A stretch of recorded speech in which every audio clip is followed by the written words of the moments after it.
بسم اللہ الرحمن الرحیم۔ تمام سامعین کو حسنین خان کا خلوص برا سلام۔ میں ہوں حسنین خان اور آپ دیکھ رہے ہیں 14 ستارے یوٹیوب چینل۔ ایک آدمی کہتا ہے کہ کچھ دن پہلے میں ایک شاپنگ مال کے باہر کھڑا اپنی بیگم کا انتظار کر رہا تھا کہ ایک بہت خوش پوش اور شستہ زبان بولنے والے صاحب نے میری گاڑی کا شیشہ کھٹکھٹایا۔ میں نے شیشہ نیچے کیا اور ان کی جانب سوالیہ نظروں سے دیکھا۔ انہوں نے بہت محبت سے مجھ سے ہاتھ ملایا اور اپنا تعارف کرایا اور کہا کہ محترم آئیم طیب، کیا ہم آپ سے بات کر سکتے ہیں؟ میں گاڑی سے اترا اور ان کی جانب متوجہ ہوا اور کہا کہ جی فرمائیے۔ طیب خان ہے میرا نام، میں 78 سال کا ہوں، میری کچھ خواہشیں ہیں، کیا آپ پوری کر دیں گے؟ میں نے بھی کچھ ویسا ہی سوچا جو آپ سوچ رہے ہیں کہ ابھی یہ بابا مانگنا شروع ہو جائے گا، رونا دھونا شروع ہو جائے گا وغیرہ وغیرہ۔ خیر میں بھی ان کو لیکچر دینے کے موڈ میں تھا کہ اللہ تعالیٰ سے مانگیں، مگر میں نے سوچا کہ یہ جو بھی ہے سچا ہے یا مکار، اسے میرے پاس اللہ پاک نے ہی بھیجا ہے، تو کیوں نہ پہلے اس سے اس کی بات سن لوں۔ میں نے کہا کہ جی میں کوشش کروں گا، آپ حکم فرمائیں۔ ان کے چہرے پر ایک حیرت اور خوشی کے ملے جلے تاثرات ابھرے۔ انہوں نے کہا کہ کیا واقعی آپ کوشش کریں گے؟ میں نے انہیں یقین دلایا اور تحمل سے ان کی بات سننے کے لیے ان کی جانب متوجہ ہوا۔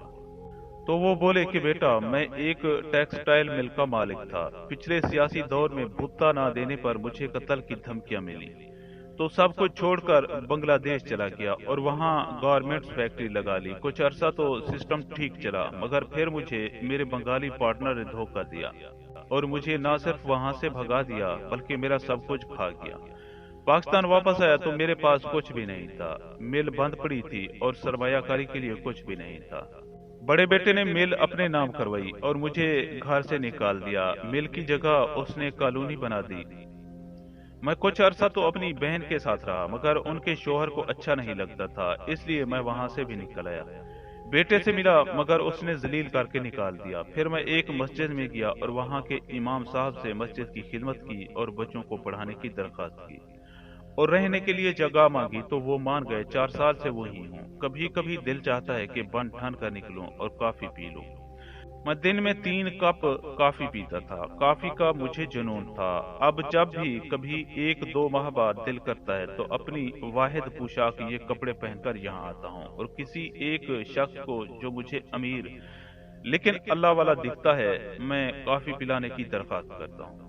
مان جائے تو اللہ کا شکر ادا کرتا ہوں اور نہ مانے تو واپس چلا جاتا ہوں۔ تو بیٹا کیا آپ مجھے کافی پلا سکتے ہیں؟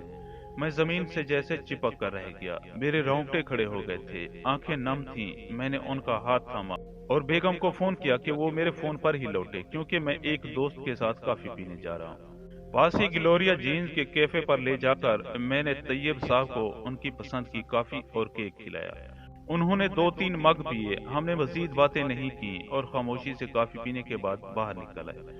میں نے ان کو مسجد تک چھوڑنے اور ان کی کچھ مالی امداد کرنے کی اجازت چاہی تو بولے کہ بیٹا اب اور کوئی خواہش باقی نہیں رہی، اللہ پاک آپ کو بہت زیادہ عطا فرمائے، آمین۔ مجھ سے مصافحہ کیا اور چلے گئے۔